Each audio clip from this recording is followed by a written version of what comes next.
does God hide himself? Does God hide the truth? There is a very wonderful episode in the epic Mahabharata which sheds some light on this topic. So Arjuna knows that he needs magical weapons. The skill that he has is not up to the task. He needs magical weapons. So he decides to go into the forest to the base of the Himalayas, and there is a wonderful little mountain there called Indrakila, and he finds a beautiful meadow there, and he said the steward, the patron saint of all of these magical weapons is the great god Shiva. So Arjuna goes into this forest and begins to pray to Lord Shiva.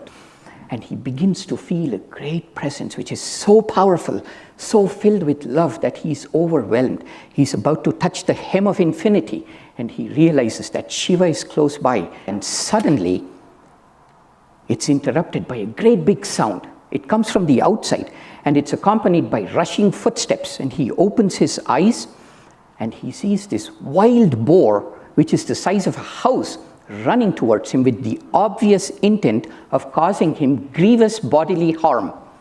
He's a warrior after all, so there is his bow and arrow right next to him. In this smooth motion, he uncurls himself from the seated full lotus position, gets into a standing position, cinches an arrow into his great bow, which is as tall as he is, pulls it all the way to his ear, and it's vibrating with the stored up potential energy, and he releases the arrow. He sees another arrow coming whooshing from the opposite direction. And this arrow seems to be slightly bigger, slightly faster, and perhaps a little more accurate. And it too whooshes in and embeds itself into the heart of this great big boar, the boar which is unable to bear the onslaught of these two great arrows, keels over and falls dead. And Arjuna is angry. And then he sees a few feet away from him a tall and majestic hunter. Arjuna is very angry. So in the blink of an eye, he shoots 50 arrows. The hunter instead casually reaches out with his left hand, holds all of the 50 arrows, and looks at it and says, "This is the best you can do," and tosses it aside. So he takes his sword, runs towards the hunter, lifts his sword, hits him on the head, and the sword shatters to 1,000 pieces. He begins to hit the hunter with his fists, and it feels as if they are mosquito bites that are bothering the hunter. So the hunter, with a casual sweep of his left hand, swats Arjuna away. Arjuna flies through the forest and lands on the forest floor, beaten, battered, bloody, dejected, and defeated. He doesn't know what to do. And then he says, "Okay, time out. Mr. Hunter, I don't know who you are, but please give me a couple of minutes. I need to regroup here." Says, "Okay."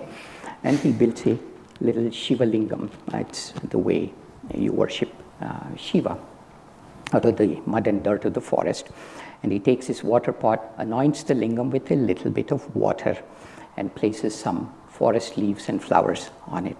And what happens is the flowers and the other offerings that he had put on the lingam vanish. And he sees that they have appeared on the top of the hunter's head. And the hunter's broad brow is wet, as if from the water that he had anointed the lingam with.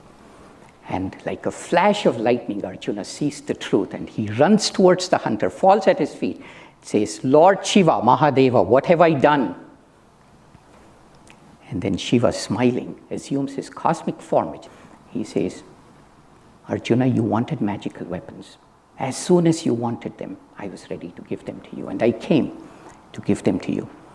But these weapons are so great that they have to be wielded only by a person who desires nothing for himself, by a person who is devoid of his ego. Only then will they kill evil.